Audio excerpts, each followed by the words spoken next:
এই মুহূর্তে আমরা আছি ঢাকার চন্দ্রিমা উদ্যানে। আর এখানে আমরা কয়েকজন পথ শিশুর সাথে কথা বলবো, আমরা জানবো সামনের ঈদ নিয়ে তাদের কি ভাবনা। আচ্ছা, আর মাত্র তো 2 দিন পরে ঈদ, এই ঈদ নিয়ে তোমার কি ভাবনা? মানে এই ঈদ নিয়ে তোমার মানে কি ভাবনা, কি কেনাকাটা করেছো, বা কি হলে তোমার ভালো লাগতো, এই বিষয়ে আমাদের একটু বলো। আমার ঈদ অনেক ভালো লাগে। হ্যাঁ। আমি ঈদ চাই। ঈদ আমার ঘুরতে ভালো লাগে। আমার ঈদ অনেক ভালোবাসা। আমি ঈদ অনেক ভালোবাসি। ঈদ আমার প্রিয়। আমি ঈদ আমরা ঘুরতে পারি, টাকা পয়সা পাই। ঈদ আমাদের জামা কাপড় দেয়। আমি এই জামা কাপড় নিয়ে ঘুরি, পরে ভাত খাই, পরে ঘুমাই। ঘুমানোর সময় পরে আমরা করি, খেলি দুলি, পরে আমরা করি, ঘরের কাম করি।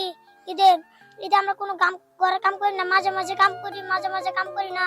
আমরা ঘুরি, সারাদিন ঘুরি, রং চুড়ি,